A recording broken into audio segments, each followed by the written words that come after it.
to Straight Up Paleo, where we talk all things nutrition straight up. I'm one of your hosts, Christina Rice. I'm a holistic health coach and a nutritional therapy practitioner in training currently living in Los Angeles. I'm also the creator of the health and wellness blog, addictedtolovely.com, and the host of the Actually Adultish podcast. And I'm your other host, Kara Halderman. I'm a nutritional therapy practitioner from Dallas, Texas, creator of careaboutit.com, and co-host of the Low Carb Conversations podcast. In this podcast, we will be discussing all things paleo, health, and nutrition, along with answering questions straight from you. If you want to submit a question for us to answer on the podcast, head to straightuppaleo.com or email us at straightuppaleo@gmail.com. Remember our disclaimer. The materials in this podcast are only to be used for advice and are not to be used in place of general medical advice, diagnosis, or treatment. If you want to support the show, make sure to hit that subscribe button and leave a rating and a review on iTunes. Enjoy the show! Sup, Kara? Hey, what's going on? Oh, nothing. Just literally melting in a pile of mush because it's 95 degrees in October in Los Angeles, and I cannot hang. What is that like to not have fall? It's really it doesn't feel like fall, which makes me really sad because I love the fall things. Mm-hmm. So it's just really upsetting, and I'm over wearing tank tops and shorts every day and melting. So just come back to Dallas because it's actually fall now, and I get to wear jackets and I mean, I still wear tank tops because that's just who I am as a human. Yeah. But I get to wear jackets and yoga pants and walk around with like hot cups of coffee, feeling like my life is complete. I don't know. It's the best. So just come back and experience fall for like a week. I definitely want to come back. Well, I'm excited because this weekend I'm actually going to Seattle. Yay. Yeah. It'll be cold up there. Yeah, it's like perfect fall weather. It's like not supposed to rain, but it's supposed to be chilly, so I'll finally get to pull out my sweaters and drink a warm drink because this is my thing. You know how I'm like obsessed with tea, but I literally haven't had regular tea in so long because it's just too hot. So I'm just like, is that too much to ask, Los Angeles? I just want to be able to drink tea and not wake up dead from heat over I don't know. Heat exhaustion. Yeah. So that's that's new. So, well, that's not all that's new. Well, what's new with you? What's going on? Dude, there's lots of new things happening. Things have been kind of stagnant recently. You know how we all get in those funks where we're really in our head a lot and we think we're just kind of staying still and things aren't happening. Well, that's been me for the past couple weeks, but recently things are really starting to move forward.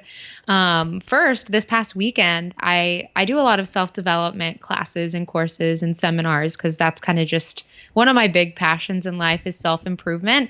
And I just wanted to share that I went to a ropes course this weekend for one of my self-improvement seminars. It was freaking awesome. I jumped off of like a 30-foot pole and we did all these crazy things up in the air, and I'm still kind of on cloud 9 from it because it just totally takes you out of your comfort zone, and it was an incredible experience. So that's really random, but if you want to go do a ropes course, you should freaking do it, man. It's so fun. Okay.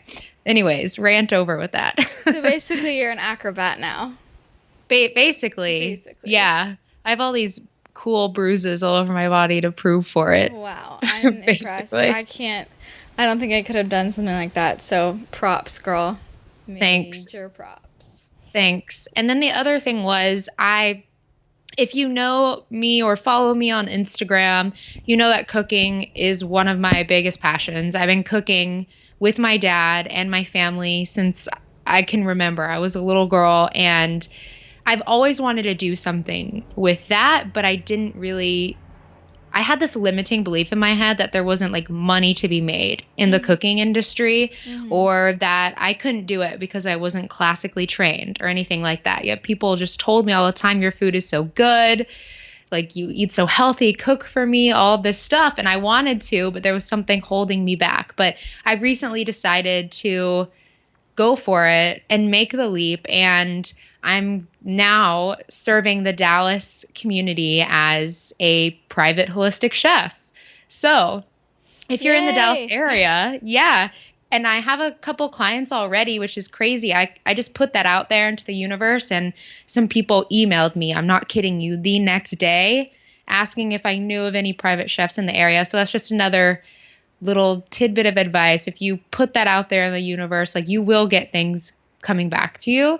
But if you are in the Dallas area and you need help in this department, or you know anybody that needs help in this department of cooking like beautiful, healthy meals, but you just don't have the time or the energy or whatever, hit me up. My email is kara.halderman@gmail.com. We can put all the info in the show notes, or you can follow me on Instagram, Kara_Boutit, Boutit. And I'll probably be posting a little bit more about it there as well, but I'm just going to embrace it, go for it. And this is going to be a new adventure. So still doing nutrition consulting, but now being a private holistic chef. So I think that's going to be a fun new adventure. I think that's going to be amazing. I'm so excited for you. And you guys, if you haven't seen Kara's meals, they're beautiful and they're delicious. So I definitely, if I was in Dallas, I would totally, actually, no, I wouldn't pay you. You would do it yourself. Yeah. No, or I'd just force you to come over and do it for free because you love me. But yeah, I would. I would do it for free. Out of love. Sure. I'll pay you in friendship. That's really all I need, honestly. No, but seriously, Kara's an amazing cook. I still stalk my post on my blog about Dallas when I went to visit her, because I posted pictures of basically every meal we made, aka Kara made, and I watched, and it was phenomenal. Funny. I was in heaven, better than a 5-star restaurant. So if you like pork belly and curry, hit me up. Yeah, literally, that was insane. I still want you to put that curry recipe up, or at least give it to me so I can make it. Okay, I will. I actually just adapted it. Oh, sorry, y'all got a Facebook message, but if you heard that beep. But I just find recipes online and I adapt them and make them my own, because for some reason when I look at other people's recipes, I'm just never satisfied, and I want to add more things. Yeah, except for your recipes, I still added things. I made your collagen cookies and I was like, I want to add raisins or something weird into that, but I always add things to other people's recipes. I'll have to make a recipe for that. I'm debating starting up a food blog again now. Because I'm debating. I don't know if blogging was my thing, but it might be useful to have some recipes up there. We'll see. But I know that you have some new things going on too. So what's up with you? I do. I have some new things. The first thing that I'm super excited about is I'm launching a program. It's a 5-week program. Ooh. Really excited. Virtual program. And it's all about transitioning to the paleo diet as a woman, which, if you guys haven't already guessed, is something I'm very passionate about and I love talking about. And I'm just really excited about this because there are so many ins and outs of just transitioning to a whole foods diet. It's different as a woman, and I help so many of my clients with this transition, and I want to be able to help more people at once, and also realizing that being in a group doing it can make it so much easier, and having constant support with other people. And I know that a lot of people need help with this sort of thing, but can't always pay for one-on-one coaching. So this is an extremely cost-effective way to get a lot of valuable information. And definitely. And basically the way it works is each week it's a live video training call. So I'll be on the call live, and anybody who is on the call live with me can ask me questions right there. And then anybody who can't make it will still get access to the recording, and you can always send in questions for me to answer as well.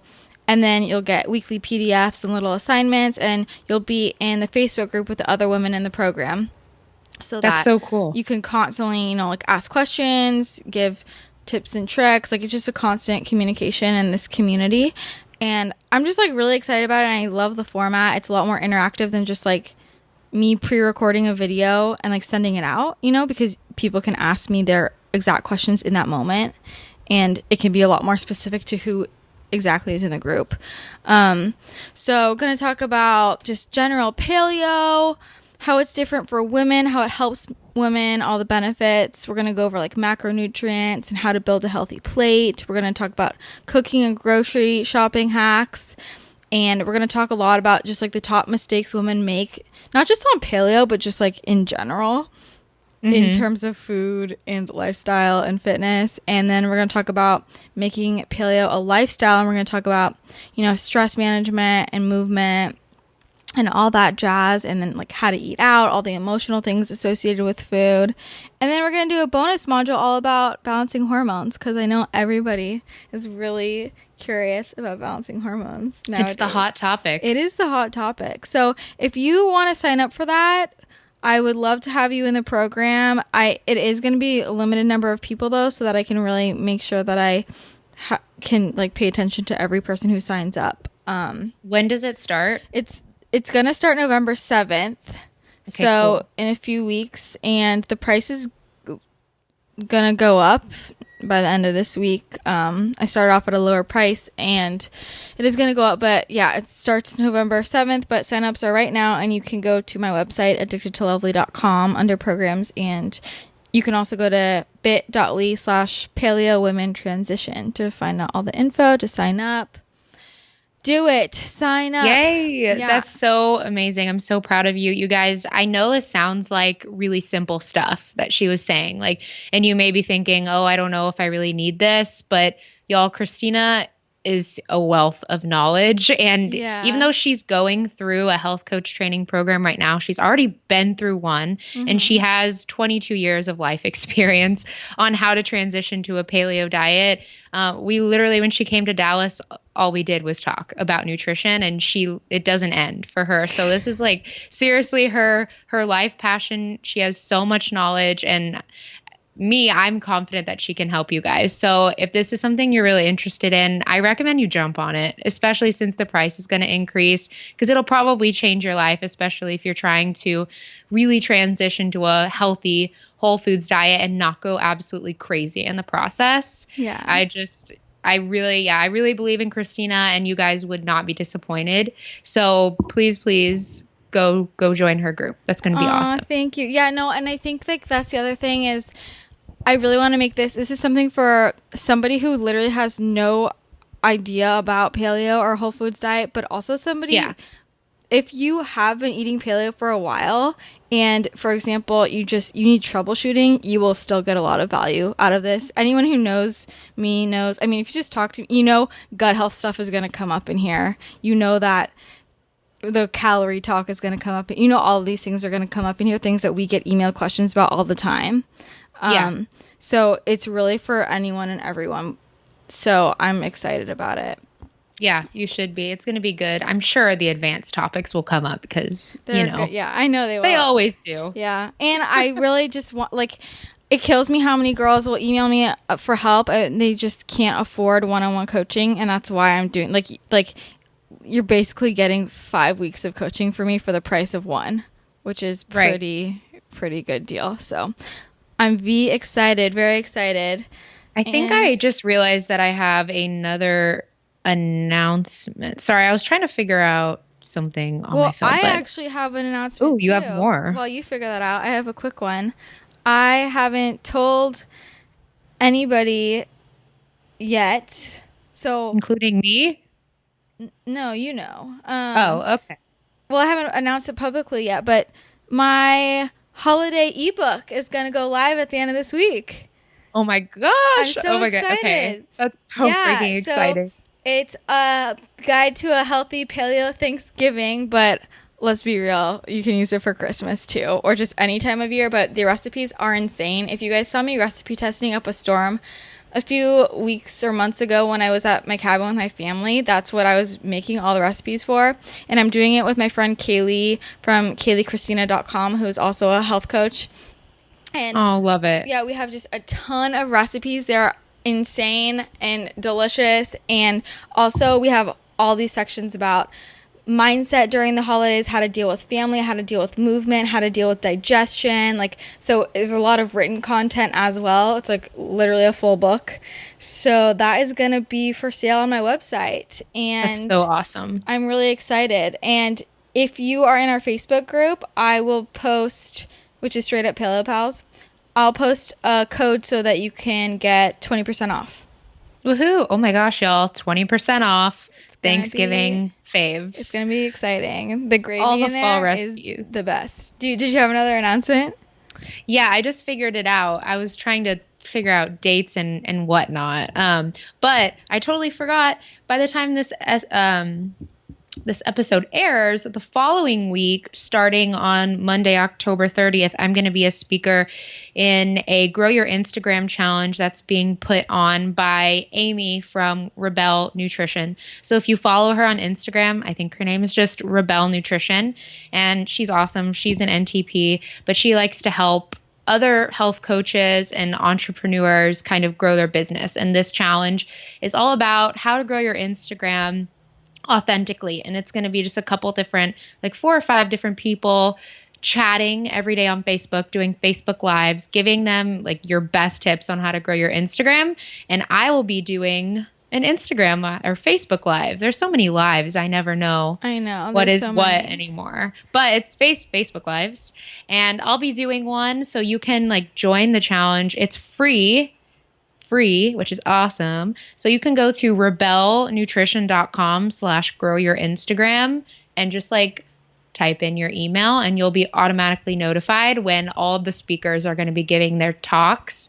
And she's pretty much guaranteeing like if you follow all of these tips, you'll probably grow your Instagram pretty quickly if you really apply them. So just another random announcement. We had a lot of cool things going on. Yeah, there's so much cool thing. So much cool things. Wow. So many cool things. I'm excited for you. This is so fun. I'm excited for everything. Yeah. For you, for me, and for our guest today. Woohoo! Today we have an incredible woman coming on the podcast, Courtney Swan from Realfoodology.com or just at Realfoodology on Instagram, because I'm sure you guys follow her on there. She is not only a food activist and a blogger, but she is an integrative nutritionist and the nutritionist / personal assistant to Tove Lo.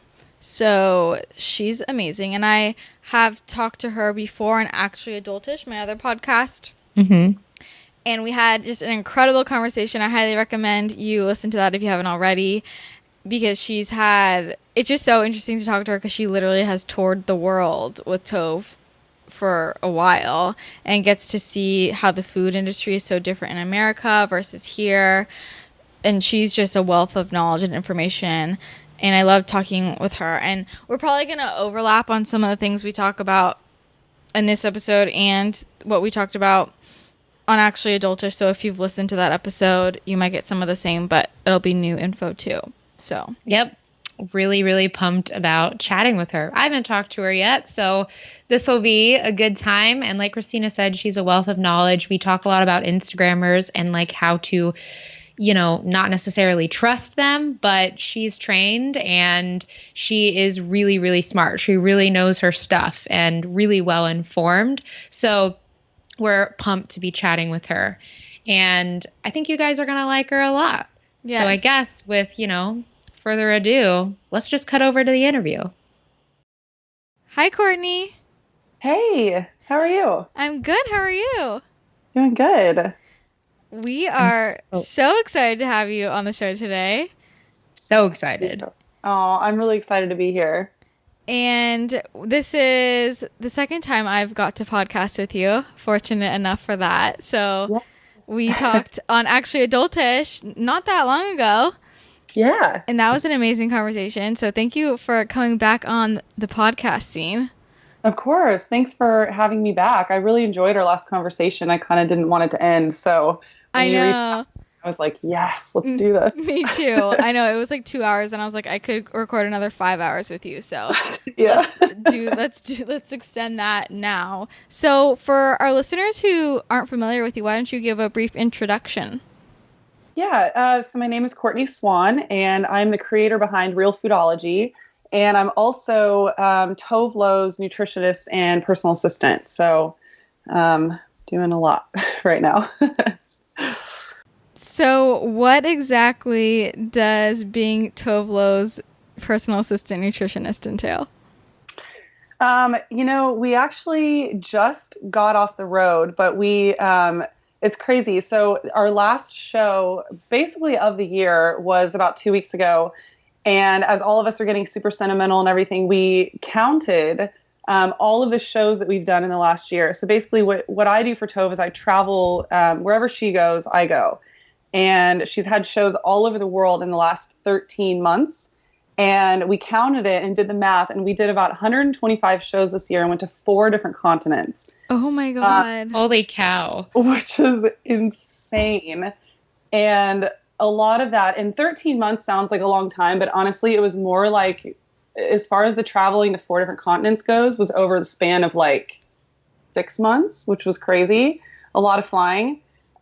So what I do for her, like I said, is I travel with her. And I'm there basically to just make sure that she, as well as everyone else, our whole crew, stays healthy, eats really well. I travel with a carry-on case of supplements and just kind of like anything that I need to like kind of help keep everyone healthy. And, because with all that traveling and everything, there's a lot of maintenance that is involved in that. Yeah. It sounds like me, like lugging around 1 million bottles of supplements everywhere I go. So I'm glad we're not alone in this world. Oh yeah, no, you're definitely not alone. It's become kind of like a joke now with my crews that pretty much every time I go through TSA, I get stopped. And I mean, I always get through with everything, but it's always this process of like, oh God, here we go. They have to go through my bag again and like question me with my like 18,000 bottles of supplements. Speaking of the supplements, I want to ask you this because I think you'd be a good person to speak to this. People always say, well, if you're so healthy and you eat such a healthy diet and your diet's so healthy, why do you need so many supplements? Okay, so I totally agree. And it's so funny. I love that you brought this up because this is something that I have been wanting to address recently on Realfoodology. When I first started really, really getting into healthy eating, I was very much like, I only get, all my nutrients and vitamins and minerals from my food. And, I'm only going to take a probiotic and that's it. And like maybe a fish oil. But the problem is, well, there's a lot of different things. One, in order to get all of the nutrients that you need every single day, you have to eat so many vegetables that it's really not physically possible. Which is actually one of the reasons why I love drinking a green juice, because you can load in a lot more of those nutrients with a green juice because you can, just juice it and get a ton more vegetables in. But the other issue too is that we're seeing depleting vitamins and minerals just in all of our food across the board because of all the pesticides that we're using, and we're killing our soil.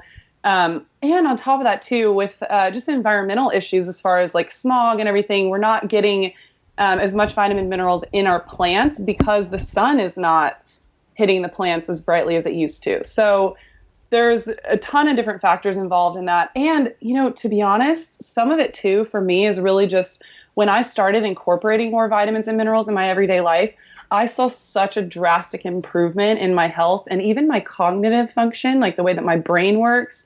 It's just, for me, it's so important and has made such a huge difference in my life. That's amazing.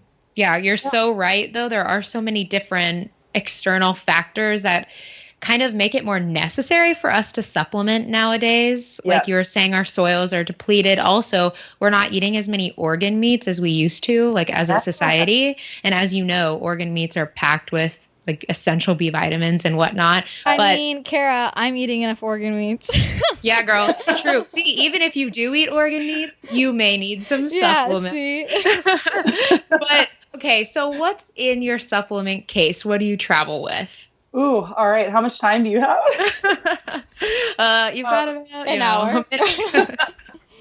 Yeah. So right now I'm on a pretty large regimen. Let's see if I can remember all of them. So I would say my essentials for sure that I always take are a probiotic, vitamin D, B12, excuse me, let's see, what else am I taking? I recently started taking CoQ10, which has been amazing for my cognitive function. Like, I really have noticed a difference in taking that. I take ashwagandha. Let's see, what else? A fish oil. God, I feel like I'm going to forget some of these. Let's see. Oh, cordyceps and reishi, which is another one that has been such a life changer for me. I've really struggled for a long time with anxiety and adrenal fatigue. And cordyceps and reishi was the first supplement that I really started noticing a difference in my adrenal fatigue and my everyday anxiety and stress. So that's really helped a lot. And it's just, I take this, I cannot remember the brand, but if you go to Whole Foods and ask them for like the cordyceps reishi, I think it's even called like adrenal fatigue supplement. That's the one that I take, and it's amazing. Oh, it's by Host Defense. Just remember that. Cool. Yeah, I like them. I love them. I'm curious, what's your opinion on this whole idea running around that adrenal fatigue is a myth, or like people get upset when people use the term adrenal fatigue and they say, we should be calling it HPA dysregulation. Yeah. I mean, you can call it that too, because it is essentially what is happening. But here's my thing, and I'm so glad that you brought this up too, because this is another thing I love talking about. So the thing with adrenal fatigue is that conventional medicine, they don't recognize it, but that's because conventional medicine in general does not, there's no practicing of preventative care. It's just basically like they look at your numbers and you either have Addison's disease or you don't. There's like no in between. And Addison's disease, if people don't know this, is essentially when your adrenals have basically given out on you and are not functioning anymore. And the problem is that conventional medicine doesn't recognize that there's an in between. And with adrenal fatigue, it's where you recognize, okay, my adrenals are declining, and if I keep going down this path, I am going to have full-blown Addison's disease. But if I can take care of the adrenal fatigue now and the issue, I can prevent going into full-blown Addison's disease. But the problem is that, with conventional medicine, like I said, they don't recognize that because they're so focused on, well, you don't have Addison, so you're fine. Like, just come back to me when you have Addison's and we'll get you on medication and like you're done. Yeah. Whereas with preventative medicine, it's like, oh, well, we need to do everything we can to make sure you don't get Addison's disease. So let's start focusing now on healing your adrenals and bringing those numbers back down to a normal state. So that's so interesting. Yeah. But then there's also like this flip side where other people in the more functional medicine space or in the nutrition space, there's a lot of talk of adrenal fatigue being overdiagnosed or something like that, saying that like everybody is having some sort of adrenal fatigue or is in some stage of adrenal fatigue, which I kind of think may be true in this world. Everybody probably has some adrenal struggles. What do you think about that? I mean, I agree with that too, but I will say, I think chronically in general, we really are, as a society, dealing with just mass stress in general. And a lot of that is what adrenal fatigue is manifested through stress. And so I do agree with you on one spectrum that maybe a lot of people are either like self-diagnosing themselves and it's being overdiagnosed. But at the same time, a lot of people are dealing with chronic fatigue and chronic stress. And so maybe they're not necessarily dealing with adrenal fatigue, but it could be misdiagnosed as, they may actually have a thyroid problem. But then, it goes back to the thyroid and the adrenals work hand in hand. So you could be having a thyroid problem and having an adrenal problem because they kind of, bounce off of each other. So I don't know. It's tough to say that. I mean, I definitely agree with you, like I said, on a certain aspect of it. But yeah. No, Courtney, I agree with you. It's funny. I'm actually right now reading a book on adrenal fatigue for my NTA program, and they have a little quiz in there where, like, you answer it and then mark how many, like, your points, and then if you have a certain number of points, you have adrenal fatigue, right?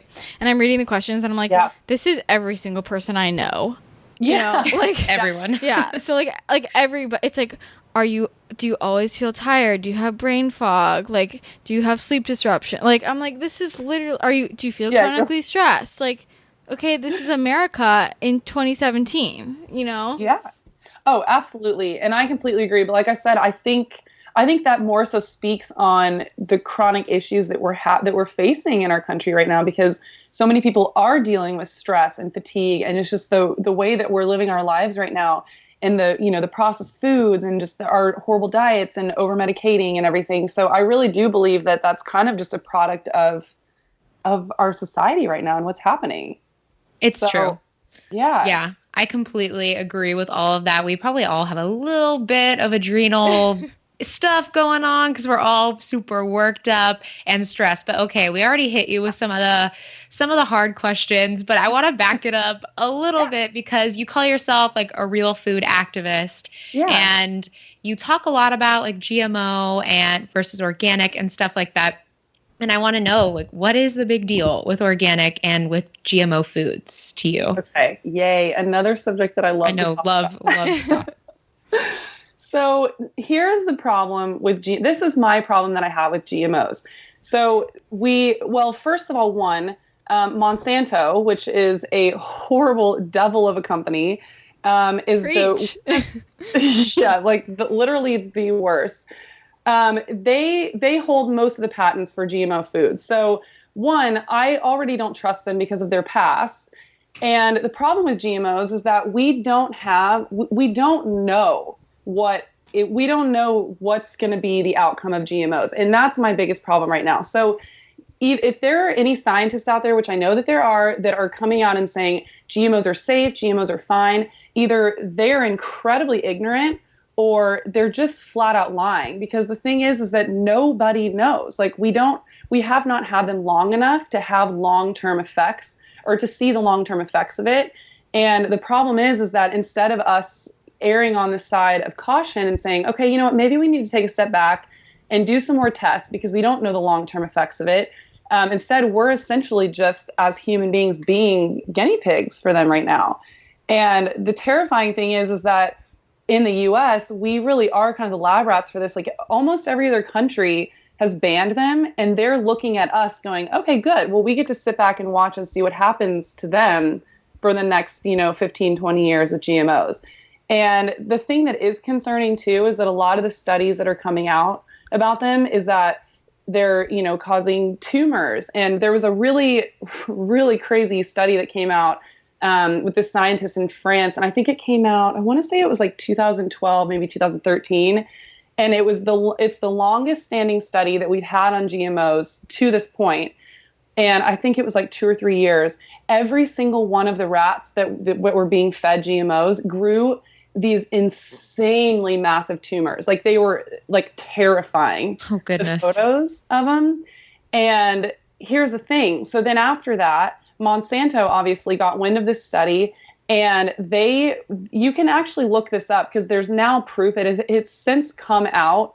I don't know the exact like steps and everything that Monsanto made to essentially get that study thrown out, but you can look it up. And they completely, I think they like disbanded the scientist, like completely wrecked his career and his reputation.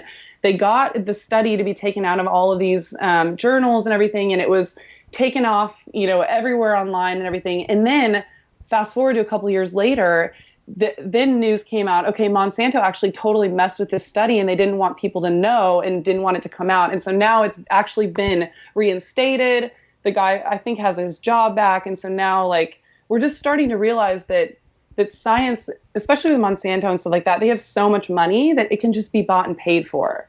So this makes me so mad. This makes me so freaking mad. And people don't realize that this is happening all of the time. Monsanto, like you said, has so much money, so much power that they even have like shut down organic farms or organic like dairy farms, produce farms, stuff like that, because they're threatening to business. But I'm glad that you speak a lot to GMOs, but I think there's also some confusion on what a GMO is for a lot of people, because you'll pretty much see any packaged food nowadays. People are trying to take the label of GMO free, but what really is a GMO? I know there are several types, and a lot of people make the argument that GMOs are fine because a lot of our food nowadays that we eat are genetically engineered. Yeah. But What's like the difference between a GMO that may potentially be harmful and like the genetically engineered type foods that we eat?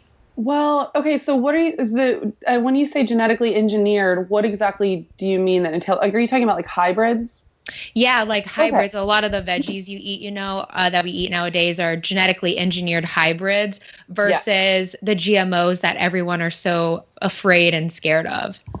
Yeah. Okay. Well, so the big difference is with a GMO, they actually take the genes, they take the DNA out of something and they extract it and then they artificially put it into the genes of either like a plant or an animal. So, like for example, I don't remember what plant it was, but I think it might have been an apple. So they were genetically modifying an apple to make it where it didn't brown. You know, like when you cut an apple in half and it browns in, like 8 hours or something like that. They were trying to make it to where it didn't brown. And I think I could be wrong on this, but because I don't remember what fruit or plant it was, but I do remember the species. They took the DNA of a jellyfish and put it in this apple or put it in some plant. And that's how they genetically modified it. And the scary thing about that is that mixing the DNA with like two different components like that, like, like a jellyfish with like an apple, we just don't know. We don't know the long-term effects of that. And we do know there have been studies that when we eat genetically modified food, or, honestly, when we eat any food, the proteins and the DNA from that food get left behind in our bodies. So, and that's not to say that, that it is going to change our DNA and change our genes, but what I'm saying is that we don't know. Right. So we don't know what consuming those genes are going to do and how they're going to affect our DNA. And it could start causing, mutations. And actually that's there's a hypothesis behind all of this that the reason why we're seeing so many food allergies in kids now is possibly because of that, because it's mutating our genes. And we don't know. Crazy. Yeah, it's still a hypothesis and being studied. But if you think about so I'm 33, and when I was in, middle school, elementary school, I didn't have a single friend that had a peanut allergy, like not one of them. And then I was actually a nanny a few years ago and for two little girls, and I was making their lunch every day, and I wasn't allowed to even put peanuts or any sort of nuts in their lunch because it's become such a widespread issue with young children that they can't even have peanuts or nuts at school anymore because so many kids are allergic now. And one of the reasons that they're saying is because we're starting to mutate our genetics because of GMOs. It's a hypothesis. We don't know for sure, but honestly, it makes sense. Yeah. I think I'm so glad we're talking about this because I think that it's really important what you said. People don't realize that we are really the guinea pig generation, and people also just trust the government, basically. And I don't want to sound like I'm just like running off conspiracy theories, but you can't trust everything. I actually just got in a little bit of a fight with a family member last weekend because we were kind of arguing about all these scientific studies. And he was saying, well, all the studies show that high-fat diets are bad. And I'm like, who funded that study? Who is funding it? Or all the different studies on different drugs and like you're saying the GMOs, like just because it's a study that's from the government doesn't necessarily mean you can trust it. Exactly. And I also think the whole guinea pig idea, we don't realize that it is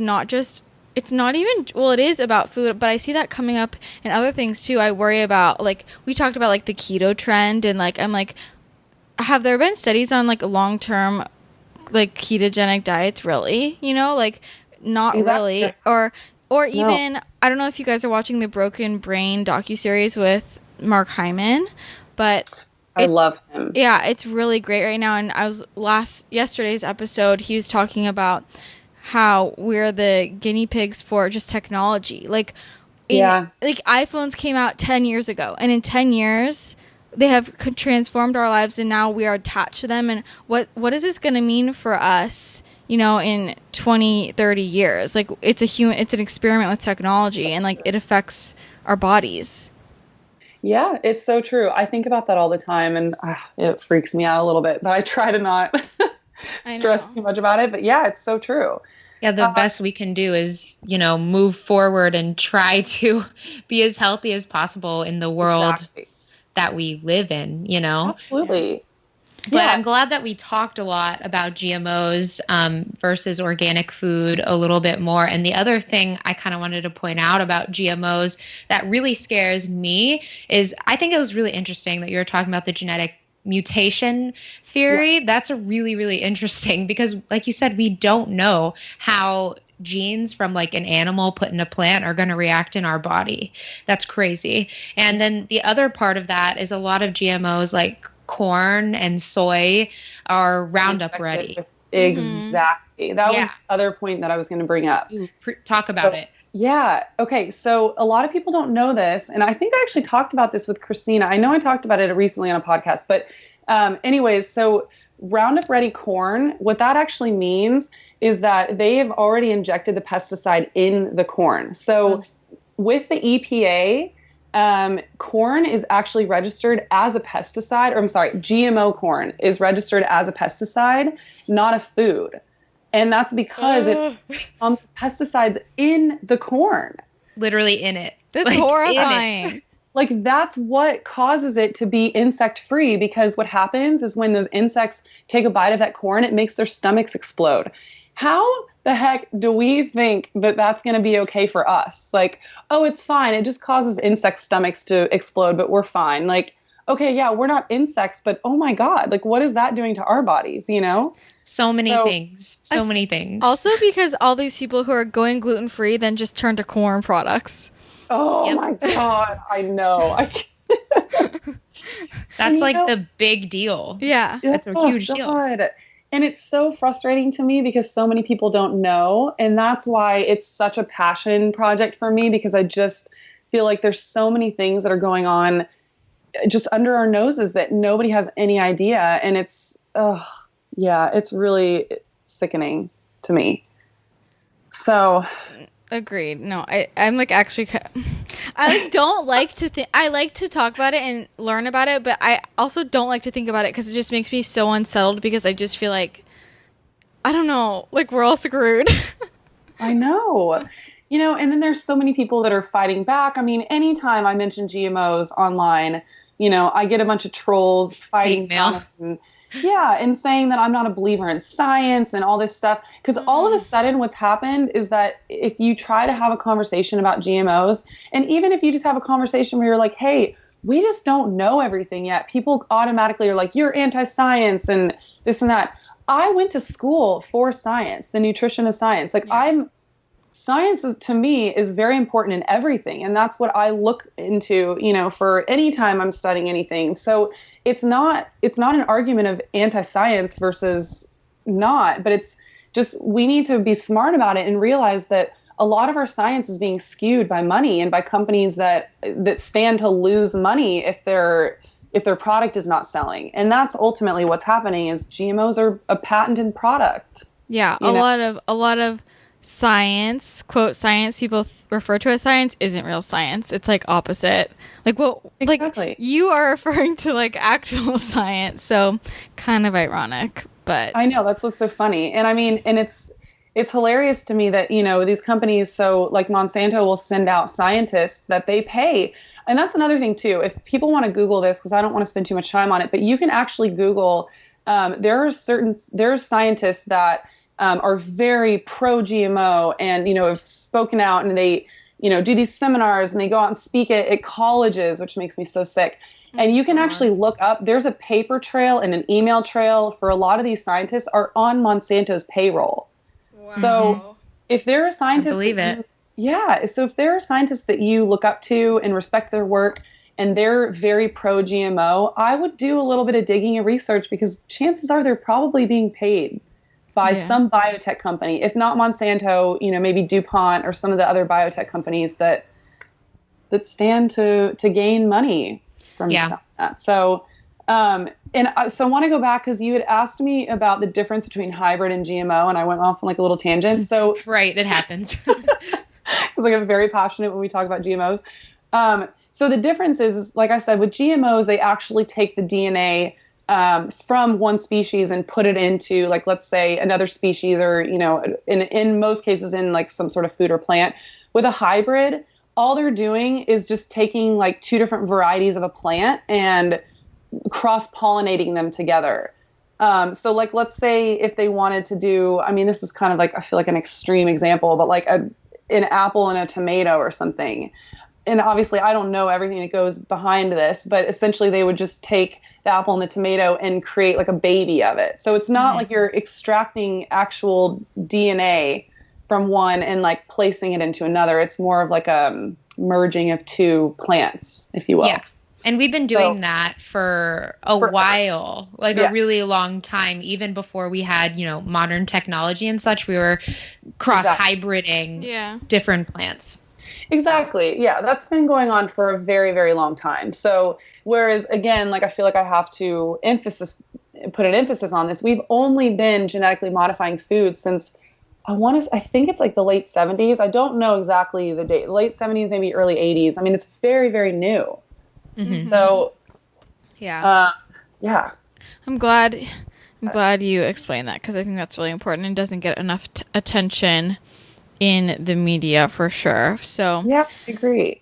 The other thing you talk a lot about is healthy fats, which is something I've talked to you about before. But for this audience, can you talk about why that's especially important for women?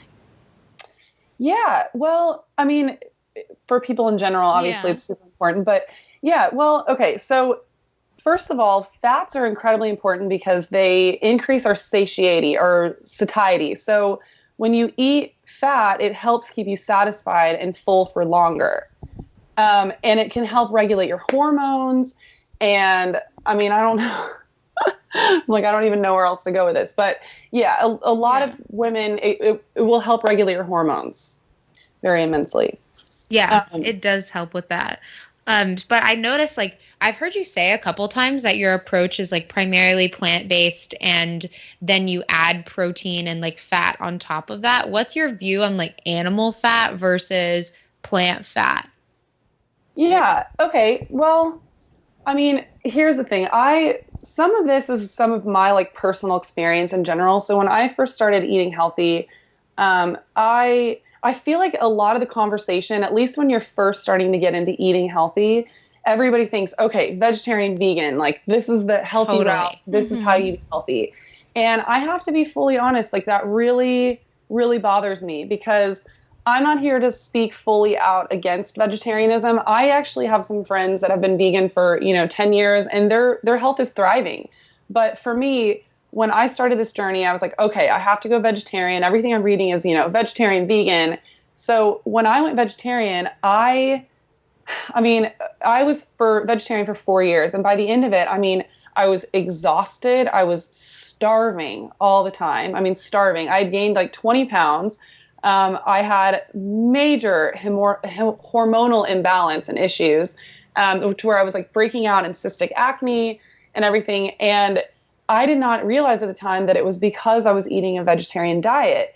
And to be honest, I don't even fully know why this is, but in a few of my classes while I was studying nutrition, I had several professors tell our class that every single one of their clients that they have seen over the last, 20, 30 years that they've been practicing, who had a history of being vegetarian or vegan, was suffering from hormonal issues as a result. And we don't really exactly know why that is yet, but it has to do something, I think, with just missing out on essential like nutrients and vitamins from eating meat. The amino acids. Exactly. It's got to be the amino acids, and, you can only get B12 from animal. Well, you can supplement it as well, but it's like I think it's the only vitamin that you cannot get just simply from your plant-based diet. So if you're a vegetarian, like, you absolutely have to supplement with B12 or you're just not going to get it. And so when I look at like animal fat versus plant-based fat, like I do both, but my whole thing is that if you're going to do animal fat, you have to make sure that it's organic, pasture-raised, non-GMO, because the problem is that conventional meat now is pumped full of antibiotics, hormones, and then they're being fed GMO corn. So you're getting, a high dosage of pesticides, and then you're getting antibiotics in there, which are going to mess with your gut flora. And then the hormones are just going to only further mess up your hormonal imbalance. So I kind of like to do a balance of getting both, is getting animal fat and getting plant-based fat. And plant fat. Yeah. I have a question. Have you read Mark Hyman's article about why he's a pegan, a paleo vegan? No, I know he identifies as a pegan, but I actually haven't read his article on that. No. I was just wondering, because I think that whole idea is interesting, because some people say like veganism, vegetarian diets don't work because it's the low fat issue, right? So they're saying if it's a high, like his argument, he's saying like a high fat vegan paleo diet. But in my head, I'm like, but you're still in my head not getting the animal protein, which I think is important. Like you're talking about like B12 and stuff, Yeah. So that's, I don't know. I question that a paleo vegan diet would be the most optimal way to live. I don't know. Yeah, I mean, I do too.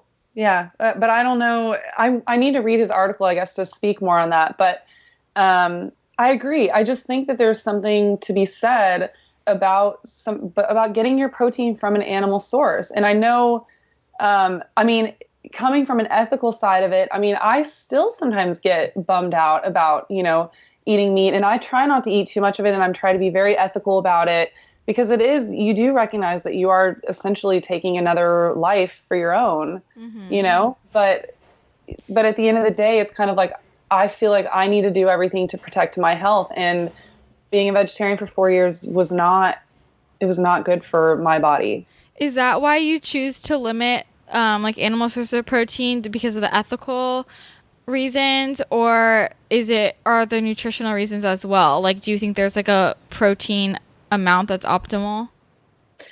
I don't like to put numbers, honestly, on anything. So like, I don't like to say, you should have X amount of protein every day, unless you literally have like a medical diagnosis, issue to where like you have to have X amount every day.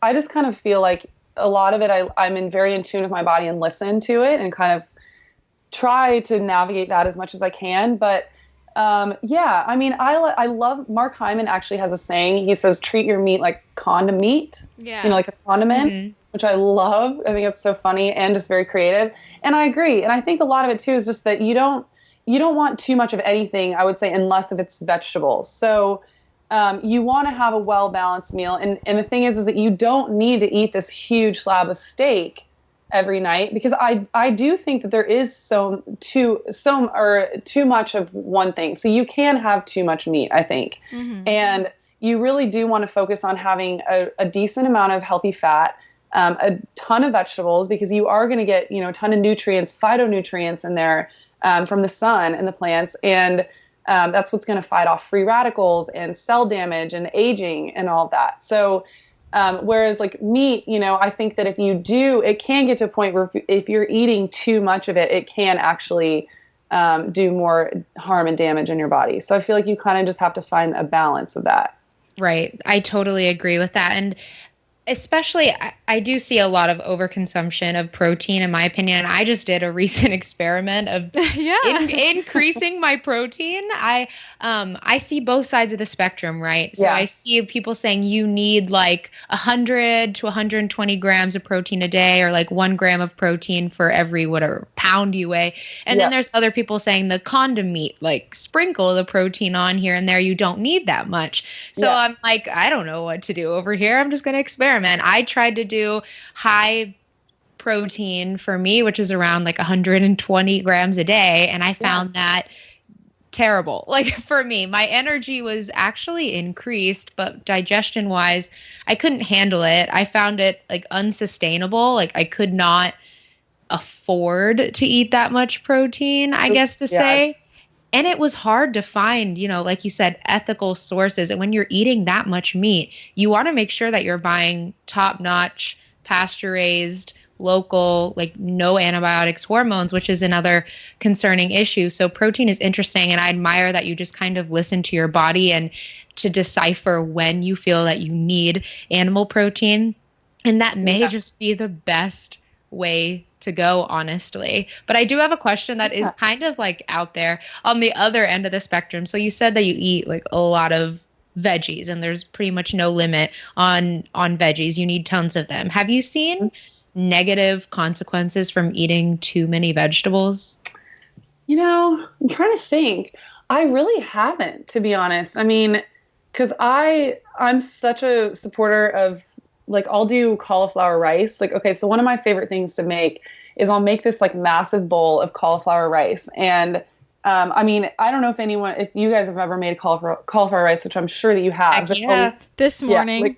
Yeah. Okay, so a lot of cauliflower goes into it if you want to like have a pretty like big bowl of cauliflower rice. And I mean, I will like load that thing up with like peas and broccoli and carrots and like all this stuff, and then put like a little bit of chicken or like, an egg or two or something.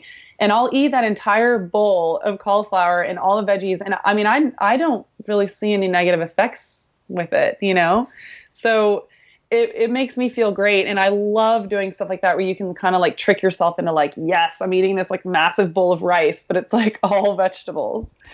I think that this topic is so interesting, as Kara knows. We talk about this a lot. We debate this because this is something that's said all the time. Like, there's no upper limit to veggies. Eat as many veggies as you can. But I think that for some people, there is such a thing as too many vegetables. Like, if you have something like SIBO, for instance, those carbohydrates could be fermenting in your gut and making things worse, Yeah. Or, that is very I mean, I wonder myself if sometimes, I mean, I eat so many vegetables, and Kara knows, I'm like, is this amount of vegetables like gonna mess up my digestive tract somehow? Like, and I've had different holistic nutritionists. My last NTP was like, you're eating too many vegetables for your digestive system. She's like, and I was like, whoa, really? Like, I didn't know that was a thing, because everybody says no upper limit, no upper limit. And I just think it's a really fascinating topic. I agree with you. And, that's why I really, truly believe, and it is so important for everyone to just get in tune with their bodies and figure out what works best for them. Because at the end of the day, like, I can sit here and say, this amount of fat is good for you, and you should be eating this many vegetables every day, and, these kind of proteins and whatever. But at the end of the day, that's me speaking on what works for me and my body. And it's not going to maybe work for everyone, And so a lot of it is it really is like an experiment a little bit, Like, I would say there's definitely just kind of a blueprint for, for eating healthy, where I would say, eat as organically as possible. Try to get a lot of vegetables in every day, because it will provide you with nutrients and phytonutrients and, vitamins and minerals, and get protein and get good sources of fat. But, at the end of the day, it's kind of like you have to kind of navigate how much of all of that you're going to do, because you're the only one that really ultimately is going to know, how it's affecting your body. Yeah, I think that's super important. And also, I think it's hard because a lot of people are trying to just take this advice that's put out there to the general population. And so, yeah, you can tell the general population, eat as many veggies as you want, but what does that even mean? For some people, as many veggies as they want, 5 cups of vegetables sounds like so many. For other people, they're eating 20 cups a day. Who are they talking to? And same with the protein. They'll say eat this amount of protein. Well, is that person exercising? They might need more. Is that person have a genetic mutation like MTHFR? Like, they might not be able to process it. Maybe they need less. There's all these other factors. And so, I mean, I don't know. I think it's interesting to bring up that whole discussion. So... Yeah, I agree. And like you brought up too, like somebody that has SIBO or, some sort of digestive disorder, that is a real thing. Like, you may have to go on a diet where you have to limit a lot of those carbohydrates, because they do ferment in the gut and cause, gas and whatever else that's happening, So there's definitely, it's very bio-individual, is like I like to say. Absolutely. Yeah. And that's why personalized nutrition is really big right now, because I think everyone is starting to understand that we are all different. We all have different gut bacteria. We all have different hormone levels. We all process things differently. We all have different genes. Like, we're all very, very different, even though we're very much so the same. So you probably won't, like, if you hear somebody say something about you should eat 12 cups of veggies per day, just know that that probably won't work for you. And you can use that as a baseline and then kind of play around from there. So Exactly. yeah, I think that's just fascinating. But okay, we've covered a lot of cool stuff, GMOs, veggies. Another topic that I wanted to ask you about that I know you're incredibly passionate about is women's hormones and birth control. Oh my I God. saw you did like a Instagram live Yeah. about birth control the other day, and it's fascinating. So can you just kind of talk about birth control for a little bit and like why it may not be the best idea and kind of like what some alternatives are? Yeah. Okay. Oh my gosh, I love talking about this too. So, the whole reason that I even got into this in the first place is I've always been very, very sensitive to synthetic hormones in general. I mean, I've tried taking birth control twice in my entire life, and both times was absolutely just like disastrous. I mean, What happened? it just like, I mean, I felt like a monster in my own body. Like I just like did not, I literally remember the last time I did it was probably, when was that? Like 2013 maybe. And I just remember being like, I don't even know who is this person right now? Like I literally don't know who I am. And it just like I hated the way that it made me feel. And it, turned me into like this monster in the pantry too. Like I just could not stop eating Hungry. constantly. Yeah. And just like, it made me crazy. And so I started kind of like wanting to dig into that a little bit, just being like, what is the deal with this? Like, why does it change me so drastically? And I found this woman who I'm just obsessed with. Her name is Laura Briden. And she's been a naturopath for 20 years, working specifically with women.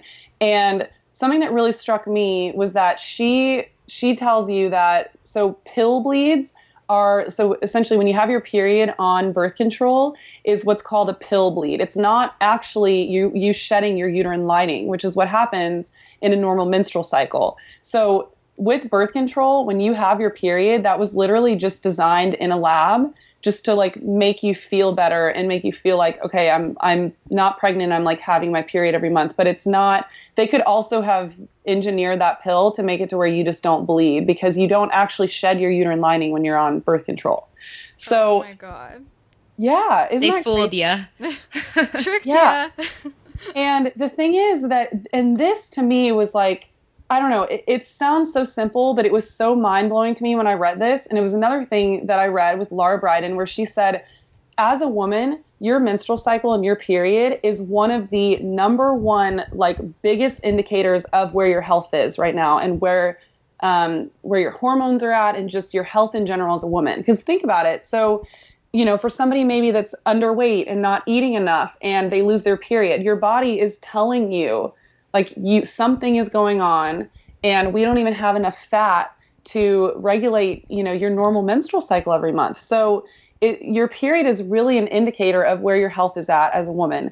And the problem with birth control, like I said, is that it's a lab manufactured pill bleed. It's not an actual period.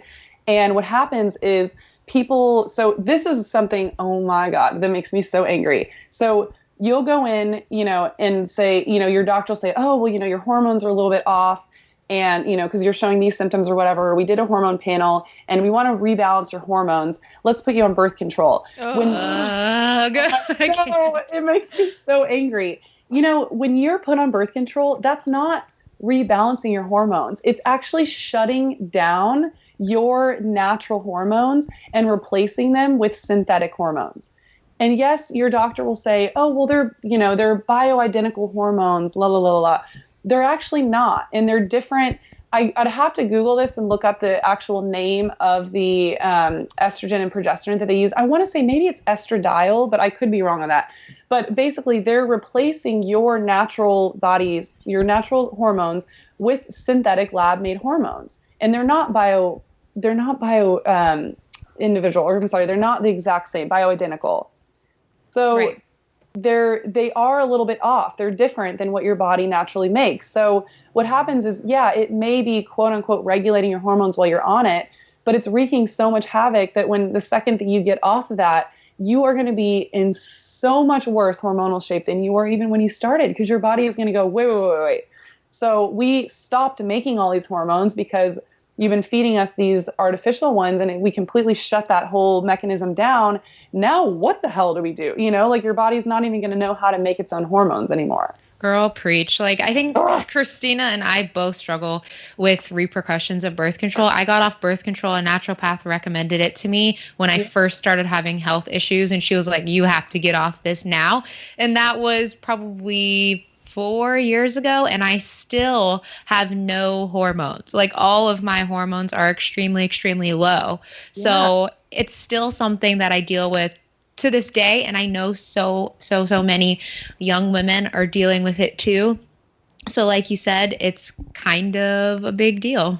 It is, you know, and it's so frustrating to me because we know the effects of, we've known since like the 70s, the effects that birth control have on women's bodies, but they're not being communicated to you by your doctor. I specifically remember the first time that I was ever put on birth control, because my mom, when I was younger, I find this like hilarious. I'm going to backtrack for like a second. When I was younger, I remember in high school, I mean, I wasn't even having sex at this point, but I just like, all of my girlfriends were on birth control, and I thought it was like the coolest thing ever. I was like, oh my God, I want to be on birth control. Like all my friends are. And my mom was like, absolutely not. Like, we're not going to mess with your hormones. Like, this is so no.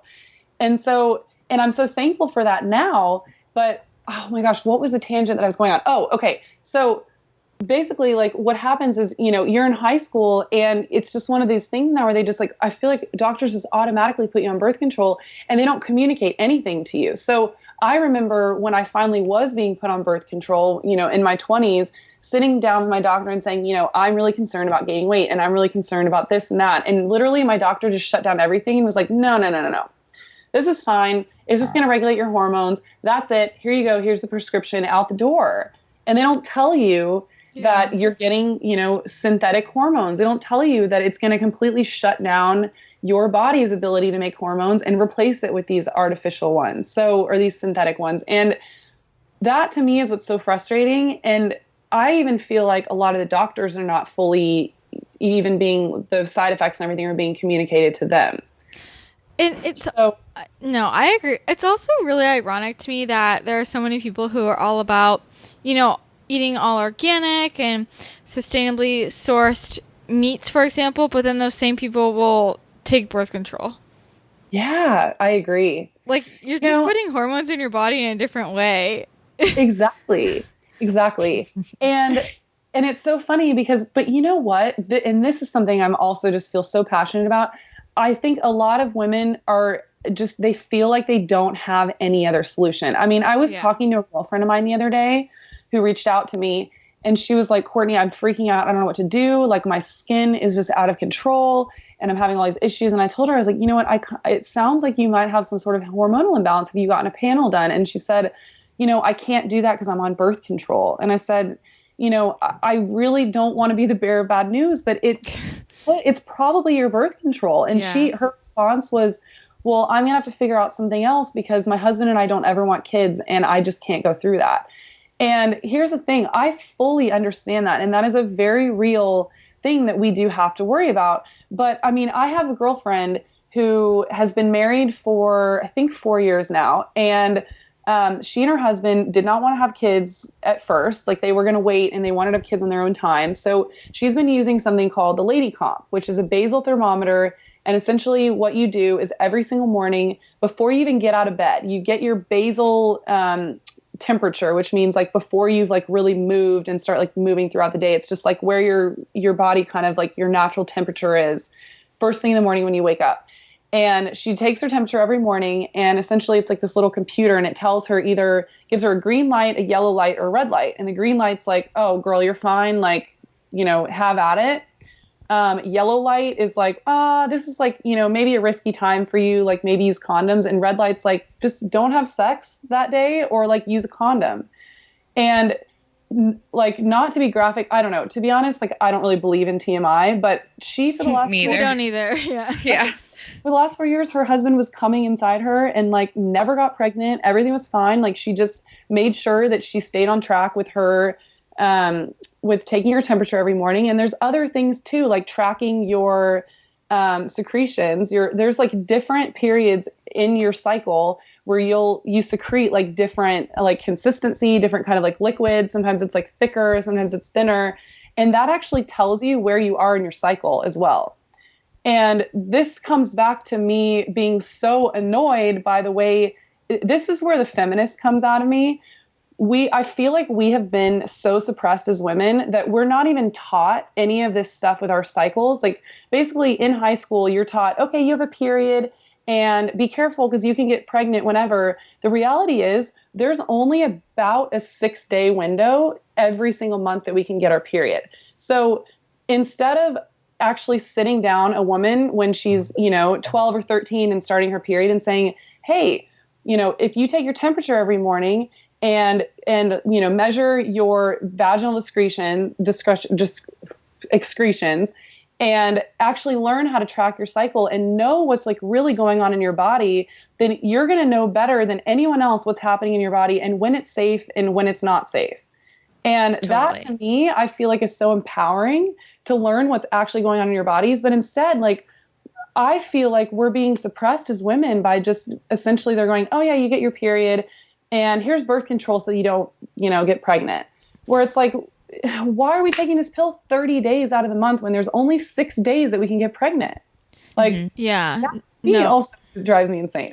I can feel your passion over here for that, believe me. And I do think, though, we have a responsibility as women to start educating ourselves as well. And we can't just rely on people to really tell us what to do regarding our periods and our sex life and our hormones. So now if you listen to this podcast, now you need to go out there, you need to educate yourself on your cycles and all of that. I agree. But also just going back to the feminism thing, it just makes me so mad that it has always fallen on women. Like, did you hear about the trials for like the male forms of birth control? Yep. Then the guys were like, we just wouldn't do it. Yeah. Well, and it's like they like stopped the trial. They like stopped it because it was working, but the guys had 2 bad side effects, and the side effects were weight gain and moodiness. And I'm like, welcome to being a woman. So it's okay if a woman feels like that all the time, but it's not okay if a guy feels like that. Exactly. Oh my God. I know. It makes me so angry. I totally agree. And you know what? And I do want to like touch on this for just a second because I don't like the discussion of, yeah, well now let's just like get guys on birth control and like, let's go down that route. Yeah, agreed. Because honestly, now I see that as a whole nother issue of like, okay, well we need to protect the guys' health too. Just like I'm passionately enough to protect women's health. So the feminist in me wants to be like, yeah, the guy should have to worry about that.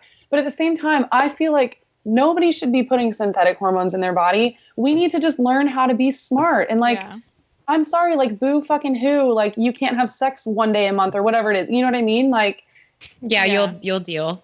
Yeah, like, exactly. Or like use a condom and be smart. Like I don't know. That's really where the passion lies for me because I would rather be very in tune with my body, know exactly what's going on and, use condoms or whatever it is, then put my health at risk and put these synthetic hormones in my body. So, yeah. Well, also though, can we talk about condoms and like, because not all condoms are good to use. I know. No, they're not.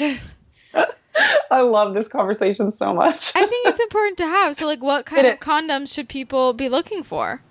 There's one brand in particular that I really like called Sustain, and you can find it at like Whole Foods. There's like little health food markets here in LA that sell them, and they don't put like all the nasty, gross shit that's in normal condoms, like BPA. And there's just a ton of like, people don't know this, but there's just a ton of chemicals and stuff that are thrown in plastic. And so Sustain, to be honest, I don't know enough about Sustain to know exactly what goes in them, but I just know that they're non-toxic and they're very concerned about what they use in their plastic, because that too, and because you think about it, like your vagina is very absorbent, and it goes straight into your bloodstream. So then, and that's, another endocrine disruptor, all of these chemicals that we're being exposed to from plastic and, in our food in general, and that's going to disrupt your hormones. So yeah, that's also another thing that we. Yeah, well, and going off of that, another thing was I've heard that sheepskin is also a good alternative. Yeah, I've heard that around the block. But also, okay, going back to our vaginas, what about tampons? Oh yes, another thing I love to talk about. God, I love this conversation. So, a lot of people don't know this. Conventional tampons they're using conventional cotton. Cotton is one of the dirtiest crops that we have here in the US if it's not grown organically. They spray cotton basically right before it's harvested, right before they pick those cotton bulbs. They spray them so heavily with glyphosate. And the problem is that then, okay, so you're using these conventional tampons that are sprayed with glyphosate, and then you're sticking it up your vagina, and it's essentially being absorbed straight into your bloodstream.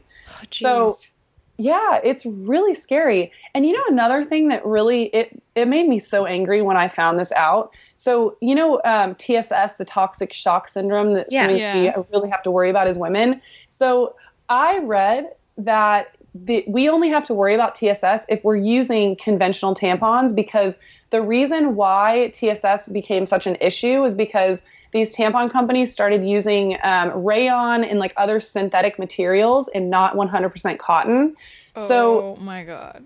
Yeah. And these materials were being more susceptible to having bacteria on them. And that's what puts you at risk for TSS. It's actually not the tampon. It's the materials in the tampon that put you at risk for having that bacteria. Holy cow. That is insane. And then mind blowing. Oh gosh, that just makes me so mad. And like also conventional tampons that aren't organic, like a lot of it's bleached and they add other like deodorizing chemicals to them that once again you're then inserting, and that is, and fragrance as well if you get like scented ones. God. So you're just it's insane the amount of chemicals that you're just putting up there if you don't buy organic tampons or use one of those cups that I'm not completely sold on yet because I can't wrap my brain around it. But, I'm warming up to it. Can we talk about that? Courtney, what's your opinion on like the Diva cup? Here's my honest opinion. If it works for you, I think the Diva cup is great. Like, it's a great alternative. It saves a ton of waste every year. But here's my experience with it. Total bloody massacre. Like, That's what I imagine. I don't want to do it for that reason.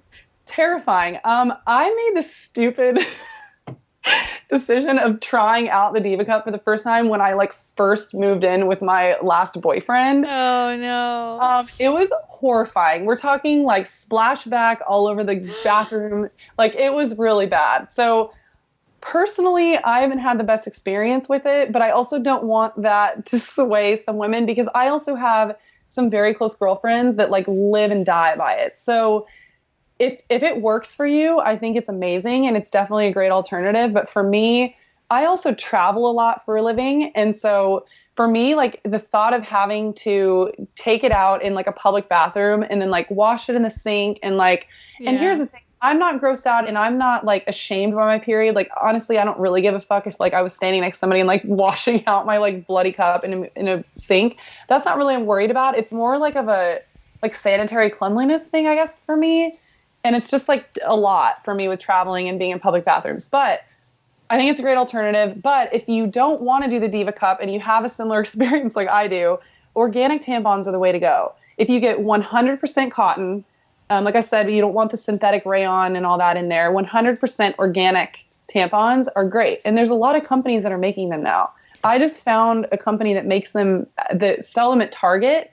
And it's this massive tub for $6.99. Ooh, those are the ones I bought. Yes, I just bought them too. They were $6.99 and you get 30 of them. Mm-hmm. And they're organic, 100% cotton. So, I mean, there's definitely alternatives. Yes. And they're not expensive anymore, which is great. Okay, cool. I love it. Yeah. I'm glad we actually talked about this a lot. Me too. We talked a lot about hormones, but okay, so we've got some alternatives of birth control, alternatives to toxic tampons and all of that stuff. But for people that have gotten off of birth control and they're what is my next step? How can I balance out my hormones? Do you have any tips for that? Yeah, here's the thing with that. So, because I have a lot of people that reach out to me and say, okay, I just came off my birth control. How do I rebalance my hormones? The thing is that you're not going to really be able to rebalance them until you first know where they're at. So, what I recommend everyone doing is either, going to your general practitioner, going to your gyno, whoever it is. Personally, I really would like to say go to a functional MD or an integrative MD and get a hormone panel done, because first and foremost, you can't treat it until you know exactly where your hormones are off. So you want to know exactly where your hormones are at. And then from there, you can start figuring out there's little tweaks that you can do with your diet. You can actually supplement with progesterone until your body learns how to regulate itself. Another thing that I highly recommend is you want to focus on excreting all of that excess estrogen. So you want to focus on liver care. I still do this now. I take a liver supplement every single day because it's going to help your liver excrete all those excess estrogens. And then another thing that I love to take is glutathione. Glutathione is a major antioxidant that's just overall great for your health. And it also, again, will help your liver excrete the excess estrogen that's circulating in your bloodstream. So that's another thing that you want to focus on. And then making sure that you poop every day. A lot of people don't know this, but your body actually excretes a lot of your excess estrogen through your poop. So yes. I'm so glad you said that. I love talking about poop. Oh, yeah. I mean, there's like I said earlier, there's no TMI. I'm like, I'll talk about vaginas, like poop, whatever. So it's like, because it's a real thing. Like, I mean, we all fucking deal with it. So there's a supplement that I actually take every night before bed. It's just like a little fiber supplement that I drink, and I just throw it in my magnesium drink that I have every night. And it's by Garden of Life, and it's called the Doctor Formulated line Organic Fiber. And I take that every night just to like up my fiber a little bit and just help making sure that everything's moving smoothly, and will help like excrete all of that excess estrogen. Mm-hmm. And with the magnesium, I'm sure that helps everything. Oh yeah, that helps too, for sure. It's like a game changer. Yeah. I'm glad you brought up the glutathione as well. I get drips of glutathione every once in a while, and wow, that stuff is, when you get an IV drip of it, I know. It is strong. I can only imagine. I literally pass out afterwards. I'm like so detoxed. It's insane. Major detox. In terms of like, when you're saying there are some things you could do in terms of diet, what sorts of things are you referring to? Well, it's hard to speak on it because it depends kind of on what you're dealing with. Mm-hmm. So, but one of the major things that will really help is going organic too, because especially with your meat and dairy, if you're eating conventional dairy and conventional meat, you're getting all of those growth hormones that were injected in the conventional meat. So that is a huge one.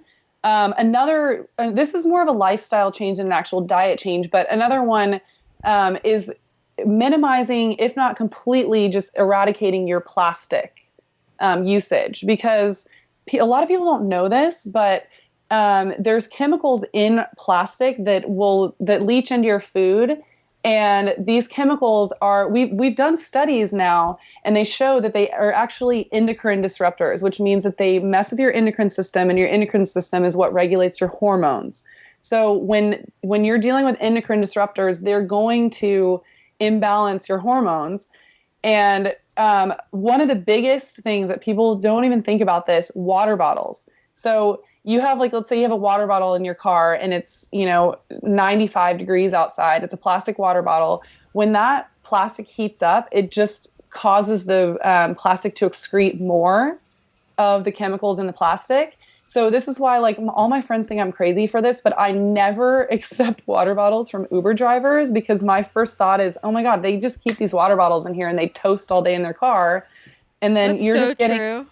Yeah. And then you're getting a side of plastic. And, and here's the thing, you can even taste it. Like, everybody knows that taste of drinking from a really hot water bottle and it tastes like chemically a little bit. Those are the chemicals in that plastic leaching into your water. And so that's a huge thing. And on top of this is like a little side note, but every major cancer institution tells you, they speak out against this. Anytime that anyone's diagnosed with cancer, one of the first things that they will tell you is ditch your plastic. Stop drinking out of plastic water bottles. Stop heating up your Tupperware in the microwave because it's only going to disrupt your endocrine system further. Right. So that's another huge one if you're trying to regulate your hormones. Another thing too, like I mentioned before, is going organic. And this even goes for your fruits and vegetables, because another endocrine disruptor that we are now realizing is an endocrine disruptor is glyphosate. So glyphosate is one of the most widely used herbicides in our country on our plants. And we're spraying it so heavily on stuff that we're actually now there's being tests done and seeing like our glyphosate levels in our blood. And I think it's something like 92% of Americans, even if you eat organic, which is terrifying, like 92% of Americans have glyphosate in their blood. And glyphosate is another endocrine disruptor. So you want to minimize your exposure to things that are going to make your hormone imbalance even worse, that are going to disrupt your hormone imbalance. So I feel like I just went on this tangent. I just get so... Those are great tips. That's why we wanted you on. Oh, thank you.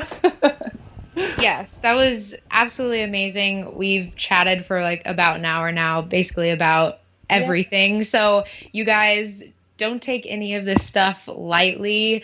Really absorb all of the information, because there were some really tangible, amazing tips that Courtney gave us. And we just want to give like a huge thank you for coming on.